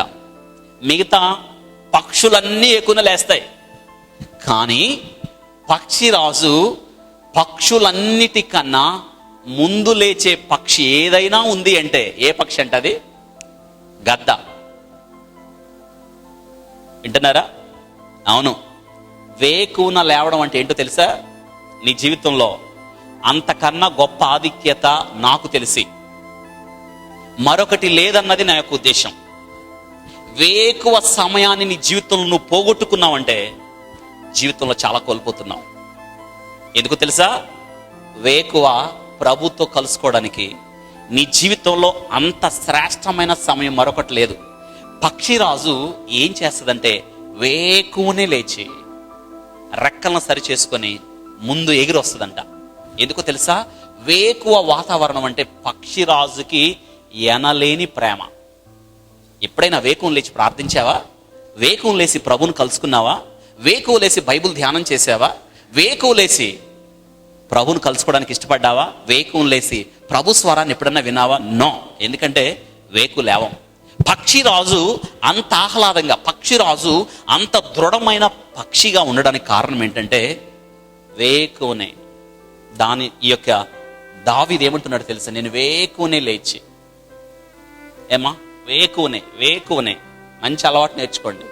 ఈరోజు పక్షిరాజు ద్వారా మనం నేర్చుకుంటున్న మరొక శ్రేష్టమైన విషయం ఏంటో తెలుసా? పక్షిరాజు ఎప్పుడు లేస్తుందంట? వేకునే లేస్తుంది. లేవండి, సమయాన్ని పోగొట్టుకోకండి. దేవుడు నిన్ను నన్ను ప్రేమించి ఇచ్చిన శ్రేష్టమైన సమయం. ఉదయాన్నే నిన్ను నిద్ర లేపాడు కదా, లేద్దాం అనుకున్నావు, లేవట్లేదు కదా. అవును, మనకు వచ్చిన పెద్ద సమస్య ఇదే. లేద్దామని ఉంది కానీ లేవలేకపోతున్నావు. లేవాల్సిందే కదా, ఖచ్చితంగా లేవాలి. ఎందుకంటే దేవుని కలుసుకోవడానికి లేస్తున్నావు. మనుషులు కలుసుకోవడానికి అయితే లేకపోయినా పర్వాలా, వార్తాపత్రికలు చదవడానికి లేకపోయినా పర్వాలా, ఉదయాన్నే టీ పెట్టుకోవడానికి అయితే లేస్తావు, కానీ దేవునితో కలుసుకోవడానికి అయితే లేవవు.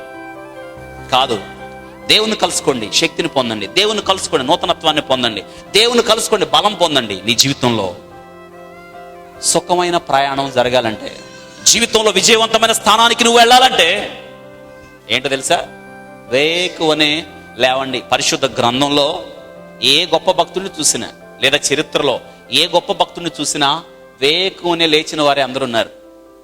ఏమా వింటున్నారా? మీరు ఎప్పుడైనా గమనించండి, వేకువన చదివితే చాలా బాగా గుర్తుంటుందని ఒక విషయం తెలుసు కదా. ఎందుకనండి? ఎందుకని? వేకువనే మన మైండ్ చాలా యాక్టివేట్గా ఉంటుంది, చాలా షార్ప్గా పనిచేస్తుంది, మన మైండ్కి ప్రశాంతత ఉంటుంది. అందుకే ఆ సమయాన్ని దేవునికి ఇవ్వండి. నేటి దినానికి జ్ఞాపకం చేస్తున్నాను, పక్షిరాజు వేకువనే లేసింది. పక్షిరాజు రేసేటప్పటికి ఏ పక్షులు లేవో, ముందే లేస్తుంది ఇది. మూడో ప్రాముఖ్యమైన విషయం, పక్షిరాజు గూడు. పక్షిరాజు గూడు ఎక్కడ ఉంటుందో తెలుసా? ఉన్నతమైన స్థలంలో. అన్నిటికీ చెట్ల మీద ఉంటాయి, కానీ పక్షిరాజు ఎక్కడ పెట్టింది తెలుసా గూడు? కొండల పైన, లెబానోను పర్వతము పైన. అంటే ఈ పక్షిరాజు తన గూడును ఎక్కడ పెట్టిందంటే శత్రువుకి అందనంత దూరంలో పెట్టింది. ఇది ఎలా పెట్టింది తెలుసా? ఇది చాలా జాగ్రత్తగా అన్నిటినీ సమకూర్చుకొని చాలా జాగ్రత్తగా గూడు కట్టి దాని మీద మెత్తగా పరిచి దాన్ని చాలా జాగ్రత్తగా దేని మీద పెట్టిద్దంటే, ఇక పక్షిరాజు గూడు కట్టిన చోట ఏ పక్షి నివసించదు, ఏ శత్రువు రాదు. అంటే ఇది ఉన్నతమైన స్థానంలో, సురక్షితమైన స్థానంలో పైకి ఈ పక్షిరాజు తన గూడును కట్టుకుంది. నేటి దినాన నువ్వు నివాస స్థలం ఎక్కడ గూడు కట్టుకున్నావు? పాపం ఉండే చోట, శత్రువు ఉండే చోట కాదు. ఎవరికి అందనంత స్థాయి అనగా నీ ఆధ్యాత్మిక జీవితంలో, నీ పరిశుద్ధతలో, నీ ప్రార్థన జీవితంలో, దేవునితో నీకు సంబంధాన్ని కట్టుకునే పరిస్థితుల్లో నీవు ఉన్నతమైన స్థలంలో, నీవు క్రీస్తుతో కూడా లేపబడిన వాడైతే ఏం వెతకాలి? పైనున్న వాటినే. మనం ఎక్కడ వాళ్ళమండి? ఇక్కడ వాళ్ళం, అక్కడ వాళ్ళమా? అక్కడ వాళ్ళమే మనం. 4, పక్షిరాజు నివాసము. ఏంటంట? యోబు భక్తుడు 39వ అధ్యాయం 27, 28 వచనాల్లో, పక్షిరాజు నీ ఆజ్ఞకు లోబడి ఆకాశ వీధికి ఎక్కున తన గూడు ఎత్తైన చోటను కట్టుకునున, అది రాతి కొండ మీద నివసించును. అండర్లైన్. ఎక్కడంట? రాతి కొండ మీద, కొండపేటు మీద ఎవరినో ఎక్కచాలని ఎత్తు చోటును తన గూడు కట్టుకుంటుందంట. ఎక్కడంట? రాతి మీద ఎవరు ఎక్కచాలని చోటు తన గూడు. అంటే ఉన్నతమైన స్థలం అంటే మనం ఎప్పుడు మర్చిపోకూడదు పరిశుద్ధత, ప్రార్థన. అదండి నీ స్థలం, నీ నివాస స్థలం, నీ గూడు ఎక్కడ ఉండాలి తెలుసా? ఎవ్వరు రాని చోట, ఎవ్వరు ఎక్కనంత చోట. అందుకే కీర్తనకారుడు యొక్క ఆశ ఏంటో తెలుసా? ఎక్కలేనంత శిఖరము నన్ను. ఎంత మంచి ఆలోచన! అవును, పరిశుద్ధత, ఇంకా పరిశుద్ధత, ఇంకా యథార్థత, ఇంకా నమ్మకత్వం, ఇంకా ప్రార్థన. ఇదే పక్షిరాజు యొక్క ఔన్నత్యం. పక్షిరాజు యొక్క బలానికి ఏంటంటే, పక్షిరాజు అంట తన గూడు ఎక్కడ కడతదంట? ఎత్తైన స్థలంలో. ఆడబడతాం ఎత్తైన స్థలంలో. ప్రవ్వా నన్ను నిలబెట్టిన ఆయన, కొండ మీద నన్ను నిలబెట్టు ప్రవ్వా. అవును, పక్షిరాజు ఎక్కడ కడతాడు తెలుసా? ఎత్తైన స్థలంలో. మనం కూడా నీ భక్తి జీవితంలో అంతెత్తుండాలి, నీ విశ్వాస జీవితంలో అంతెత్తుండాలి, నీ ప్రార్థన జీవితంలో అంతెత్తుండాలి. నీవు యథార్థతను ఆశించే విషయంలో, దేవునిని అనుసరించే విషయంలో, దేవునితో సంబంధాన్ని కట్టుకునే విషయంలో, దేవునితో ఏకాంతం గడిపే విషయంలో పక్షిరాజు ఎలాగ ఎత్తైన చోట గూడు కట్టుకుందో, ఎత్తైన చోట ఎలా నివాస స్థలాన్ని ఏర్పాటు చేసుకుందో, ప్రతి క్రైస్తవుడు కూడా అటువంటి స్థలంలో తన గూడు నిర్మించుకోవాలి. ఆధ్యాత్మికంగా ప్రభుతో నీ ఒక శ్రేష్టమైన సంబంధాన్ని కలిగి ఉండాలి. పక్షిరాజు దృష్టి, పక్షిరాజు చూపు. మనకైతే కొంచెం స్ట్రెయిన్ అయితే చాలు, చూపు సరిగ్గా కనిపించవు కదా, అంత బలహీనలు మనం కదా. బోర్డు మీద అక్షరాలు చాలా మంది పిల్లలకు నేటి కనిపించట్లా. ఎలిమెంటరీ స్కూల్లోనే కళ్ళద్దలు వచ్చేస్తున్నాయి. ఎంత బలహీనలు మనం. పక్షిరాజు 6000 అడుగుల ఎత్తులో ఉన్న కిందున్న చిన్న కోడి పిల్లని గమనిస్తుందంట. అది 6000 అడుగుల ఎత్తుల్లో అది తిరుగుతున్న బండ సందుల్లో ఉన్న కుందేళ్ళని గమనించి తెలుసా ఎలా చేస్తుంది? అది స్విఫ్ట్, సుడిగాల్లాగా దిగిద్దంట. అది బైబిల్ గ్రంథంలో ఉంది. ఎలా అంట? సుడిగాల్లాగా. సుడిగాలి పెళ్ళున దిగును, ఒక్క పెట్టును దిగిద్ది. అది 6000 అడుగుల ఎత్తులో ఉన్న దానికి ఇది ఎలా కనిపించింది? రహస్యం ఉంది. ఏంటి తెలుసా? పక్షిరాజులో మనకి ఐబాల్ అంటాం, కంటి పాప అంటాం. అంటే మనం కళ్ళు అద్దంలో చూసుకుంటే రౌండ్గా ఒకటి ఉంటుంది చూసారా? ఏమ్మా ఎన్నున్నాయి మీకు? అయ్యి ఏంటి ఎవరు చూడట్లేదు? 2 కదా. ఈ కంట్లో ఒకటి, ఈ కంట్లో ఒకటి కదా, 2 ఉంటాయి. పక్షిరాజుకి ఇటు 2 ఇటు 2 ఉంటాయి. మొత్తం ఎన్ని ఉంటాయి? 4 ఉంటాయి. ఈ ప్రపంచంలో ఒక్క పక్షిరాజు మాత్రమే ఒకేసారి 2 దిక్కులు చూస్తుంది. మనం ఒక దిక్కు చూస్తేనే సరిగ్గా కనిపించదు మనకి కదా, సరిగ్గా చూడలేం. ఒకసారి చూస్తేనే సరిగ్గా కనిపించదు. పక్షిరాజు అది ఒకేసారి 2 దిక్కులు చూస్తుంది. పైన చూస్తుంది, 2 కింద చూస్తుంది. పక్షిరాజులో ఇంకో ప్రాముఖ్యమైన విషయం ఉంది. ఏంటో తెలుసా? ఈ చరిత్రలో సూర్యుణ్ణి కంటితో చూడగలిగిన పక్షి గాని మనుషుడు గాని ఎవరు లేరు. పక్షిరాజు ఒక్కటే డైరెక్ట్గా, పక్షిరాజు మాత్రమే సూర్యుడి వైపు ఎంతసేపు అయినా చూసింది. దాని కళ్ళు ఏం కావు, ఎందుకంటే దాని దృష్టి చాలా బలమైంది. దానికి 2 కనుపాపలు ఉంటాయి. ఒకేసారి 2 దిక్కులో చూస్తుంది. ఒకేసారి ఆకాశాన్ని చూసిద్ది. అది కింద, అది ఎర్ర మీదకు దిగేటప్పుడు ఈ కళ్ళు బ్యాలెన్స్ చేస్తుంది. అది ఒక దిక్కులో ఆకాశాన్ని చూస్తుంది, ఎంత వేగంలో దిగుతుందో. రెండోది శత్రు వైపు చూస్తుంది. తీక్ష్ణమైన దృష్టి. మరి క్రైస్తవుడిగా నీ దృష్టి ఎలా ఉండాలి తెలుసా? నీవు క్రీస్తుతో కూడా లేపబడ్డావు.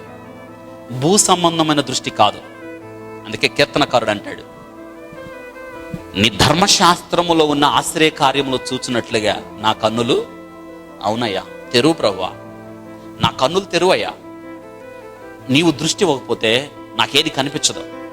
నీవు దృష్టి నా మనోనేత్ర వెలిగించకపోతే, పక్షిరాజు లాంటి దృష్టి. అబ్రహాము దేవుడు దేనికి శిల్పి నిర్మాణకుడై ఉన్నాడో పునాదులు కలిగిన ఆ పట్టణం కొరకు ఏం చేశాడంట? ఎదురు చూశాడు. ఎంత దృష్టి! దాని కింద విశ్వాసుల వీరుల పట్టికలో మోషే అంట అదృశ్యమైన వాటిని ఏం చేశాడు? ఏమన్నా ఎట్ట కనిపించినాయి? అదృశ్యమైనవి చూశాడంట. అంటే అది దృష్టి. ఈరోజు వాక్యం వింటున్నాం మనం. ఎలీషా కర్మెలు పర్వతం మీద ఉన్నప్పుడు సైన్యం వచ్చి బంధించడానికి ఇష్టపడుతున్నప్పుడు పక్కనే ఉన్న గేహజీ ఎలీషాకు చెప్పాడు, అయ్యా శత్రువు వచ్చేశారు, మనల్ని చుట్టుముట్టేశారు, ఏం చేయాలి అన్నప్పుడు, భయపడవద్దు, మన పక్షముగా ఉన్నవారు వారికంటే అధికులని. ప్రభువా వీడు చూచున్నట్టు వీడి కన్నులు, అంటే దేవుడు వాడి కన్నులు తెరవగా ఏం కనిపించింది వాడికి? అగ్ని రథాలు. ఎంత మంచి దృష్టి! నేటి దినాన నీ దృష్టి ఎలా ఉంది? ఏమా చూపు బాగుందా నీకు? ఉండదు. ఎందుకని? ఆదివారం వచ్చేమో ఈడ దేవుని చూడాలంటావు, సోమవారం నుంచి శుక్రవారం దాకా విరామం లేకుండా 7 గంటల నుంచి 10 గంటల దాకా నీ చూపు సీరియల్ దెబ్బకి నాశనం అయిపోయింది. కనుపాపలు ఎండిపోయినాయి, ఇక పని చేయవు. అద్దం పెట్టించుకుంటావు, అయినా పని చేయదు. ఎందుకు? ఆ టీవీ ముందు కూర్చొని కూర్చొని కూర్చొని పడుకునేటప్పుడు ఆ బైబిల్ ఇటు ఇవ్వండి అంటావు. ఏంటి? పడుకునేటప్పుడు ఆ బైబిల్ ఇవ్వండి అని సరిగ్గా కనిపించదుగా, కళ్ళద్దాలు ఇవ్వమంటావు, కూర్చుంటావు. ఇప్పుడు కాదులే రేపు అంటావు, అయిపోయింది బైబిల్ చదవడం. కాదు కదా, జీవితంతో ముడివేయబడింది ఈ బైబిల్ గ్రంథం.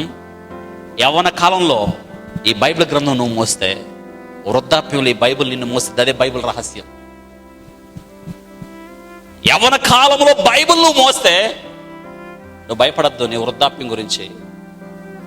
Bible will carry you. Bible నిన్ను మోస్తుంది. అదే అండి బైబిల్గా ఉన్న గొప్పతనం. అంటే బైబిల్ నిన్ను మోస్తుంది అంటే అర్థం ఏంటంటే దేవుని యొక్క వాక్కు అనగా దేవుడే నిన్ను ఏం చేస్తాడు? మోస్తాడు. అది బైబిల్ యొక్క రహస్యం. నువ్వు అప్పుడప్పుడు మోస్తే ఎలాగా? చాలా మందికి సమయం లేదు బైబిల్ చదవడానికి. న్యాయసమ్మతం కాదు. మీకు ఆ కార్డ్స్ ఇచ్చాం, ఇంకా కొద్ది రోజుల్లో 100 రోజులు అయిపోద్ది. ఒకసారి బైబిల్ రీడింగ్ అయిపోవాలి. ఒకసారి అయిపోద్ది. చదువుతున్నారా? చదవాల్సిందే. ఇంకా దానిలో రాజీ లేదు. బైబిల్ ధ్యానం చేసే విషయంలో, బైబిల్ నేర్చుకునే విషయంలో, బైబిల్ చదివే విషయంలో రాజీయే లేదని నేను జ్ఞాపకం చేస్తున్నాను. అవును, మంద దృష్టి వద్దు మనకి. కనులు చూడలేని దృష్టి వద్దు. ఏలి ప్రవక్త అయ్యుండి కూడా ఏ దృష్టి వచ్చిందంట ఆయనకి? మంద దృష్టి. కనులు సరిగ్గా లేవు. దీపం ఆరిపోయిన సంగతి అని తెలియలేదు. ఎంత దారుణమైన పరిస్థితి. అయ్యో, దేవాలయంలో నిత్యము దంచి తెచ్చిన ఒలీవల నూనెతో దీపం మండాలి, కానీ దీపం ఆరిపోయింది. ఆరిపోయిన సంగతి తెలియదు ఆయనకి. నేటి దినాన నువ్వు ఆరిపోయావు కదా, నీ పాపముతో ఆరిపోయావు, నీ పాపముతో కూలిపోయావు. నిన్ను వెలిగించేవాడు ఎవడు? నీవు ఆరిపోయావు అన్న సంగతి నీకే అర్థం కాల. దృష్టి సరిగ్గా లేదు, ప్రభుని చూడలేవు, ఆయన వాక్యం అర్థం కాదు. అవును, నేటి దినాన మరొకసారి నేను జ్ఞాపకం చేస్తున్నాను, ప్రభుని అడగండి. పాపముతో మూసుకుపోయిన కన్నులు, యుగ సంబంధమైన దేవత ద్వారా మూసుకుపోయిన కన్నులు ఎలాంటి దృష్టి కావాలంటే పక్షిరాజు దృష్టి, సూర్యుని చూడగలిగిన దృష్టి, అనగా నీతి సూర్యుడైన దేవుణ్ణి మనం స్పష్టంగా చూడగలిగిన ఆ నేత్రాలు, అంత క్లియర్ విజన్ మనకు కావాలి. అవును, పక్షిరాజు రెక్కలు, పక్షిరాజు రెక్కలు, పక్షిరాజు రెక్కలంట ఇందాక చెప్పాను చాలా బలమైనవి. రెక్కల్లో ఉన్న ఎముకలు, నేను ఆ ఎముకలు కూడా చూశాను. పక్షిరాజు ఎముకలు ఎలా ఉంటాయో నేను చాలా పరిశోధించాను, నేను చాలా నేర్చుకున్నాను. దాని ద్వారా పక్షిరాజు గురించి నేను చాలా చదువుకున్నా, చాలా నేర్చుకున్నా, చాలా కంటత పెట్టా. పక్షిరాజు గురించి దాని పుట్టుక దగ్గర నుంచి చనిపోయేదాకా మొత్తం నేర్చుకున్నా. ఎందుకంటే ఎక్సైటింగ్ టాపిక్. దేవుడు చెప్పాడు కాబట్టి మనం నేర్చుకోవాలి, దేవుడు చెప్పాడు కాబట్టి మనం అభ్యాసం చేయాలి, దేవుడు చెప్పాడు కాబట్టి ఖచ్చితంగా మన గుండెల్లో పెట్టుకోవాలి ఆ వాక్యాన్ని.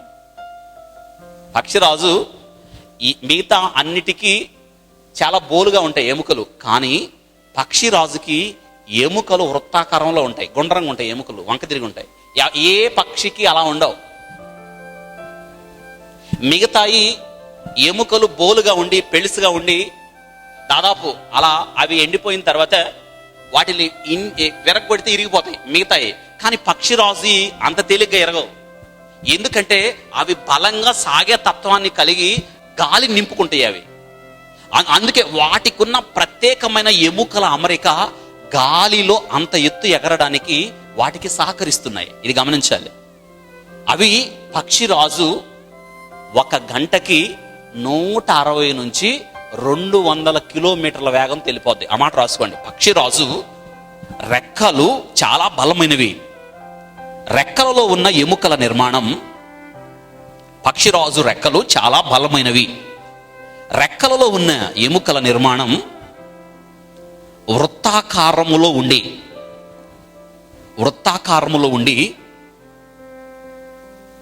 సాగే స్థితిని కలిగి ఉంటాయి. స్థితిస్థాపకత అన్నమాట. వృత్తాకారములో ఉండి సాగే స్థితిని కలిగి ఉంటాయి. అందుకే గాలి ప్రభావాన్ని తట్టుకొని ఉన్నతంగా ఎగరడానికి సహకరిస్తాయి, ఉన్నతముగా ఎగరడానికి సహకరిస్తాయి. మిగతా ఏ పక్షులకు పక్షిరాజు వంటి ఎముకల నిర్మాణం ఉండదు. మిగతా ఏ పక్షులకు పక్షిరాజు యొక్క నిర్మాణము ఉండదు. పక్షిరాజు ఒక గంటకు 160 నుంచి 200 కిలోమీటర్ల వేగంతో ప్రయాణం చేస్తూ ఉంది. పక్షిరాజు ఒక గంటకి 160 నుండి 200 కిలోమీటర్ల వేగంతో ప్రయాణం సాగిస్తుంది. ఇది పక్షిరాజు. ఏమా, పక్షిరాజు ఒక గంటకి దాదాపు హైదరాబాద్ను సమీపిస్తుంది. సగం వెళ్ళిపోతుంది హైదరాబాద్ పక్షిరాజు. విజయవాడ 100 కిలోమీటర్లు. విజయవాడ లాంటిది 2. విజయవాడ ఎంత ఉందో ఇంకా అక్కడి నుంచి అక్కడ గంటలు వెళ్ళిపోద్ది. అంటే ట్రైన్ కూడా వెళ్తుంది దాదాపు అంత స్పీడ్గా. ఎంత స్పీడ్గా వెళ్తుంది తెలుసా పక్షిరాజు? ఎందుకో తెలుసా? ఎంత ఎదురుగాలు వస్తే దానికి అంత సంతోషం, అంత స్పీడ్గా వెళ్ళిపోద్ది. ఎదురుగాలన్నా, హోరుగాలన్నా, తుఫాన్ అన్నా పక్షిరాజుకి భయమే లేదు. తుఫాను భయపడాల్సిందే పక్షిరాజును చూసి. పైగా ఆ తుఫాన్ వస్తేనే పక్షిరాజుకు తెలిసిద్దంట తన రెక్కలు, తన శరీరం ఎంత బలంగా ఉందో.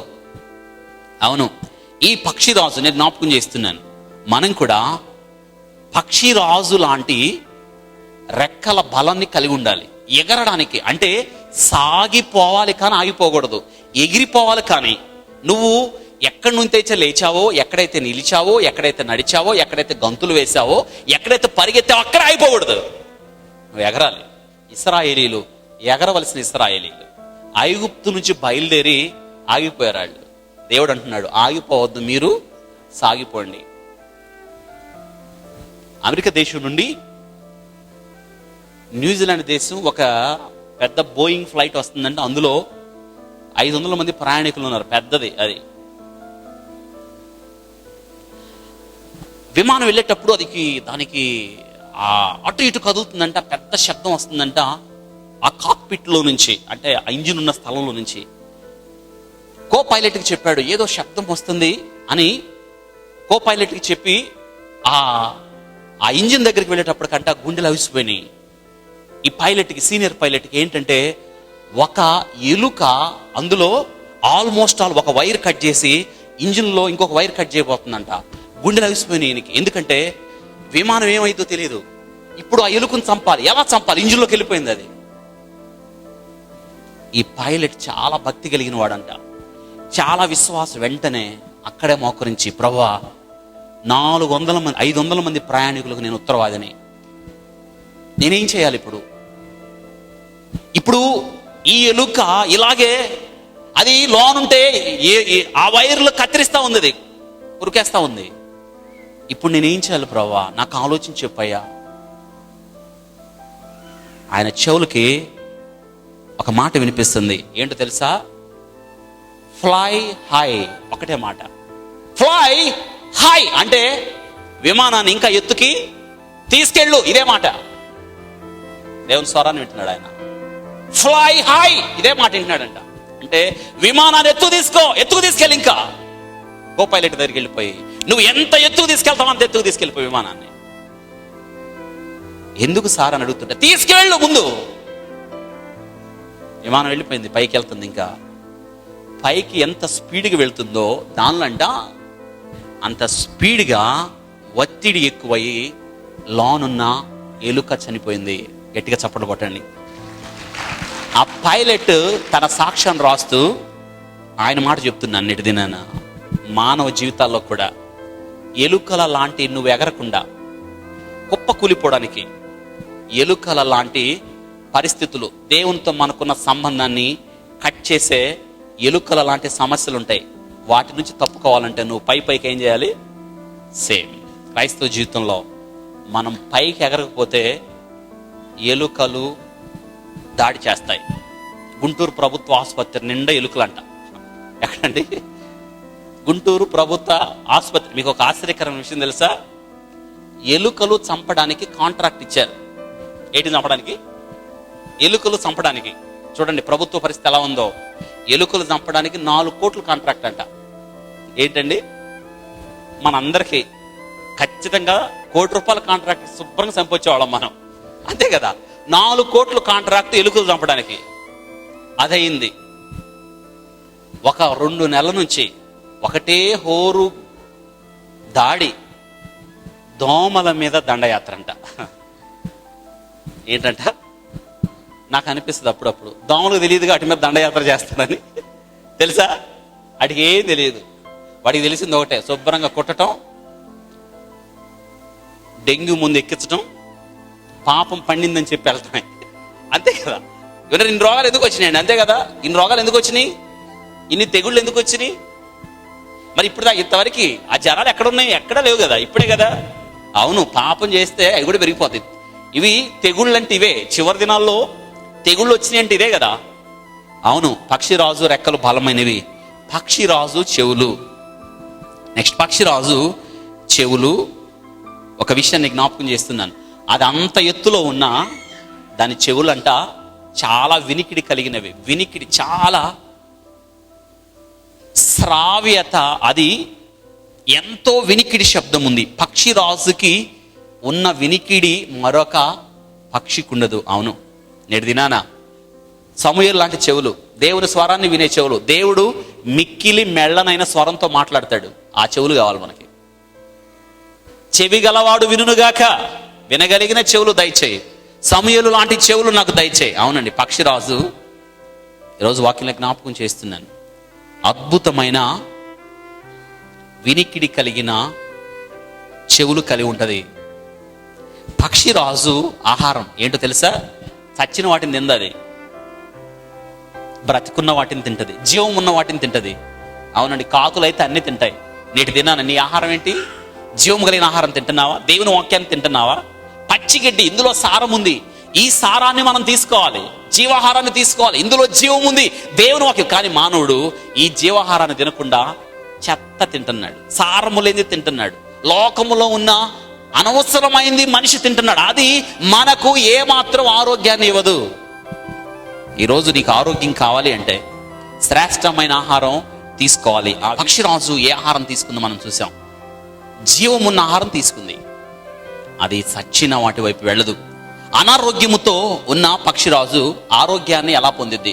పక్షిరాజులకి అనారోగ్యం వచ్చింది అనుకోండి, పక్షిరాజు ఏం చేసిందో తెలుసా?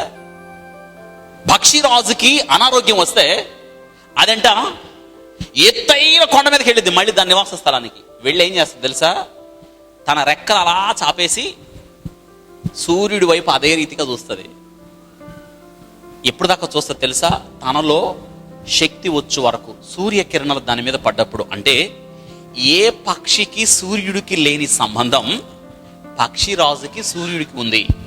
సూర్యుడి నుంచి వచ్చే కిరణాలు ఈ పక్షిరాజుకి శక్తినివ్వడమే కాదు, పక్షిరాజును శుభ్రపరుస్తాయి.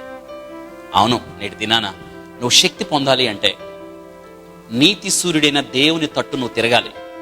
అనారోగ్యం నీకు సంభవించిన వేళ నీతి సూర్యుడైన దేవుడు యేసు క్రీస్తు రెక్కల నీడలో నీకేమిస్తాడు? ఆయన ఆరోగ్యం ఇస్తాడు కదా. అవును, నీతి సూర్యుడు. అవును, అనారోగ్యముతో ఉన్న పక్షిరాజు అది ఆ అనారోగ్యానికి గురైనప్పుడు ఎలాగా సూర్యుడిని చూసి ఆరోగ్యాన్ని పొందిందో మనం కూడా నీ పరిస్థితుల్లో నువ్వు దేవుని వైపు చూసి నువ్వు ఆరోగ్యాన్ని పొందాలి. పక్షిరాజు యొక్క ఆయుష్ కారణం నేను చెప్పాను. అది తనలో మార్పును కోరుకుంది. మరొకటి సూర్యుడే కారణం, తన యొక్క ఆయుష్ కారణం. అవును, సూర్యుడు తన శక్తిని పక్షిరాజు మీదకి ఇస్తాడు, తన వెలుగును పక్షిరాజు మీదకి ఇస్తాడు. సూర్యుడి నుండి శక్తి పొందే వరకు సూర్యుడి వైపే చూస్తుంది. నేటి దినాన్ని మనం కూడా నువ్వు బలం పొందాలన్నా, ఆయుష్ పొందాలన్నా, ఆరోగ్యం పొందాలన్నా నీవు నేను ఎవరి వైపు చూడాలి తెలుసా? యేసు వైపు మనం చూడాలి. తుఫానులో పక్షిరాజు సంకల్పం. మిగతా అన్ని పక్షులు తుఫాను రాకముందే, తుఫాను వచ్చే సూచనలు విన్న వెంటనే మిగతా పక్షులన్నీ గూళ్ళోకి వెళ్ళిపోతాయి, బయటికి రావు. పక్షిరాజు ఒక్కటే తుఫాను రాగా తుఫానుని ఎదుర్కొని, తుఫానును దాటి, తుఫానుని ఒక అవరోధంగా అనుకోక అవకాశంగా తీసుకొని దాని ద్వారా పైకి వెళ్తుంది. ఇంకొక విషయం తెలుసా? తుఫానును దాటి పైకి వెళ్ళిద్ది. అది అంటే తుఫానులో గుండా వెళ్ళిద్ది. తుఫానులో తన బలం ఎంతో తెలుసుకుంటుంది, తనలో ఉన్న శక్తి ఎంతో తెలుసుకుంటుంది, తన రెక్కలు ఎంత బలమైనయో తెలుసుకుంటాయి. నేటి దినాన నువ్వు ఎగరకుండా తుఫాను ఆపేసినాయి కదా. నువ్వు ఆధ్యాత్మిక జీవితంలో ఉన్నతంగా నువ్వు వెళ్లకుండా తుఫాను చూసి భయపడ్డావు కదా. కాదు, నువ్వు తుఫాన్లు ఎందుకు వచ్చినాయో తెలుసా? శ్రమలు ఎందుకు వచ్చినాయో తెలుసా? కష్టాలు ఎందుకు వచ్చినాయో తెలుసా? ఈ తుఫాన్లు ఎందుకు వచ్చినాయో తెలుసా? నువ్వెంత బలమైన వాడివో, ఎంత బలంగా ఎగరగలవో. అవును, తుఫానులు, అవరోధాలు నువ్వు ఎగరడానికి దేవుడిచ్చిన అవకాశాలు తప్ప నీకెన్నడూ దాగుకోవడానికి దేవుడిచ్చిన అవకాశాలు కాదు. దావీదు మీదకి తుఫాను లాంటి అవరోధం వచ్చింది. సింహము ఎలుకబంటి అవరోధాన్ని అవరోధంగా అనుకోలేదు, అవరోధాన్ని అవకాశంగా మార్చుకొని తన మీదకి వచ్చిన ఆ ఎలుకబంటి ఆ యొక్క సింహము అనే తుఫాను రెండింటిని చీల్చివేసి దాటి గొల్యాతుని ఎదుర్కొని దాటి ఇశ్రాయేలీయుల సింహాసనం మీద కూర్చున్నాడు. నేటి దినాన నీకొచ్చే తుఫాను నేను అణగదొక్కడానికి కాదు, ఇంకా వాటిని దాటి దేవుడు పైన ఎగిరించడానికి. అవును, అన్ని పక్షులు భయపడతాయి, కానీ తుఫానికి అసలు తుఫాన్లే కావాలి. తుఫాన్ల కొరకు ఎదురు చూచే పక్షి ఏదైనా ఉంది అంటే అవును, శ్రమ దినాన నువ్వు కృంగిన ఎడల నువ్వు చేతగాని వాడవుతావు. కీర్తనకారుడు అంటున్నాడు, నీ ధర్మశాస్త్రము నేర్చుకున్నట్లుగా శ్రమ నొంది ఉండుట నాకు. అంటే తుఫాన్లు రావటమే మంచిది ప్రభా. తుఫాన్లు రాకపోతే నేను ఎంత గట్టిండో తెలియదు కదా, పరీక్షలు రాకపోతే నేను ఎంత గట్టిండో తెలియదు కదా. అవును, తుఫాన్లు వచ్చిన వేళ నేను బలంగా ఇంకా నీ కొరకు ఎగురుతానని చెప్పాలి. అవును, పక్షిరాజు పిల్లలకు శిక్షణ ఇస్తుంది. పక్షిరాజు ఏం చేస్తుంది తెలుసా? గూళ్ళో ఉన్న పిల్లల్ని అది వచ్చి ఏం చేస్తుందంటే, పిల్లలన్నీ జాగ్రత్తగా ఉంటాయి, పిల్లలన్నీ బలంగా ఉంటాయి. పక్షిరాజు వచ్చి గూడును చెదరగొట్టేసింది. పిల్లలకు అర్థం కాదు, ఎందుకంటే ఈ గూడును చెదరగొట్టి ఈ పిల్లల్ని ఏం చేస్తుంటే రెక్కల మీద ఎక్కించుకొని తీసుకెళ్లి పైకి వెళ్ళి వదిలేసింది పక్షిరాజు. ఎందుకు తెలుసా? పైకి వెళ్ళి వదిలేస్తే అవేం చేస్తాయి అంటే అర్థం కాదు. అర్థము కాక పక్షిరాజు గూడును చెదరగొడుతున్నప్పుడు తల్లి, ఇప్పటిదాకా ప్రేమించిన తల్లి ఎందుకు గూడును చెదరగొడుతుంది? బిడ్డలకేం అర్థం కాదు, కానీ ఎందుకు చెదరగొడుతుంది తల్లికి తెలుసు. ఎందుకంటే ఇక ఇవి ఎగిరే సమయం వచ్చింది. అవి ఎగరాలంటే గూడును చెదరగొట్టాలి. గూడును చెదరగొట్టడమే కాదు, వాటిని రెక్కల మీద ఎక్కించుకొని పైకి తీసుకెళ్ళి వదిలేయాలి. అంతటితో పక్షిరాజు ఆగదు. పైకి వదిలేసినప్పుడు ఈ బిడ్డ ఏం చేస్తుందంటే మొట్టమొదటిసారిగా కింద పడే సమయంలో తల్లిలాగా ఎగరడానికి ప్రయత్నం చేస్తుంది. ఒకవేళ ఎగరలేదనుకోండి, పక్కనే తల్లి కింద పడక ముందే వచ్చి దాన్ని దేని మీద ఎక్కించుకుంటది. అందుకే దేవుడు ఇశ్రాయేలీయులకి చెప్పేటప్పుడు గద్ద తన బిడ్డలను ఎలా రెక్కల మీద మోసుకొని వెళ్ళింది. స్క్రీన్ మీదకి మీ మంచి ఇమేజ్ కనిపిస్తూ ఉంది. ఎలా తన బిడ్డల్ని రెక్కల మీద మోసుకొని వెళ్ళిందో అలాగా నేను మిమ్మల్ని రెక్కల మీద మోసాను అన్నాడు. ఎంత మంచి ట్రైనింగ్ అండి. అంటే ఒక్కోసారి దేవుడు మన గూడు చెదరగొడతాడు, ఒక్కోసారి ఊహించని కష్టం తీసుకొస్తాడు. ఎందుకంటే ఆ కష్టం లేకపోతే నువ్వు ఎగరవు, ఆ కష్టం లేకపోతే నువ్వు పైకి ఎగరవు. ఆధ్యాత్మిక జీవితంలో నువ్వు పైకి ఎంత మాత్రము ఎగరవు అని దేవుడు నీ మీద కష్టాన్ని తీసుకొస్తాడు. నువ్వంటే కోపం కాదు, నువ్వంటే మిక్కుటమైన ప్రేమ ఉంది. ఆ ప్రేమే గూడు చెదరగొట్టడానికి కారణమైంది. ఎందుకంటే నీకు రెక్కలు ఉన్నాయన్న సంగతి తెలియాలి కదా, నువ్వు కూడా ఎగరవాలన్న సంగతి తెలియాలి కదా. నీకు రెక్కలు దేవుడు ఎందుకు ఇచ్చాడంటే అంత పైకి ఎగరాలంటే ఎప్పుడు గూడులో ఉంటే ఎలాగా, అందుకే గూడునని చెదరగొడతాడు. శ్రేష్టమైన విషయం పక్షిరాజు జత కట్టు విధానం. మీరు ఇంకొక విషయం జ్ఞాపకం చేస్తున్నాను.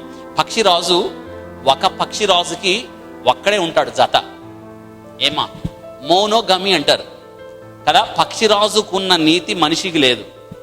మనుషులు అక్కడక్కడ చూస్తూ ఉంటాం, ఇద్దరు ముగ్గురిని పెళ్లి చేసుకునే పనికి మాలిన చాలా మంది ఉన్నారు కదా. కానీ పక్షిరాజు నీతి కలిగింది. ఒక పక్షి రాజుతోనే జీవితం అంతా బ్రతికిద్ది. ఏమా పక్షిరాజు వేరే పక్షితో ఎప్పుడు కూడా ఫ్రెండ్షిప్ చేయదు. దీనికి కూడా ఒక పరీక్ష పెట్టిద్ది. ఆడపక్షిరాజు అంట తన భర్తగా మగ పక్షిరాజుని ఎవరిని పడితే వాళ్ళని ఎన్నుకోదు. అక్కడ కూడా ఉంది స్వయంవరం. ఏమా స్వయంవరం తెలుసా మీకు? స్వయంవరం అంటే యువరాణి నుంచో పెడతారు, ఆడ చాటింపు వేస్తారు. ఫలానా రాజు గారికి ఏకైక కుమార్తె యువరాణి గారికి స్వయంవరం. యువరాణి గారు వచ్చే యువరాజుల్లో ఎవరు నచ్చుకుంటే, ఎవరికి దండేస్తే ఆయనే రాజు అనగానే ఖచ్చితంగా ఇక్కడ కూడా స్వయంవరం ఉంది. పక్షిరాజు స్వయంవరం ప్రకటించింది. ఆడపక్షిరాజు నన్ను ఎవరైనా పెళ్లి చేసుకోవాలంటే నేను స్వయంవరం పలానా సమయంలో పలానా దగ్గరికి రండి, మగ పక్షులన్నీ వచ్చేస్తాయి అంట. పాపం పరీక్ష ఏంటో తెలుసా? మీకు స్క్రీన్ మీద కనిపిస్తుంది, గమనించారా? ఒక పక్షి రాజు దాని కాళ్ళలో ఏం పట్టుకుంది?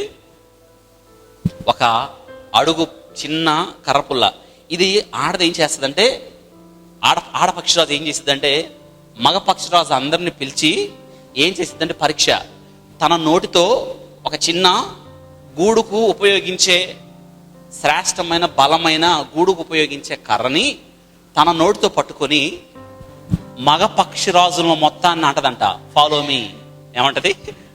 రండి నన్ను అనుసరించండి అని చాలా ఎత్తుకెళ్ళి ఆ నోటిలో ఉన్న కర్రను వదిలేసిద్దంట.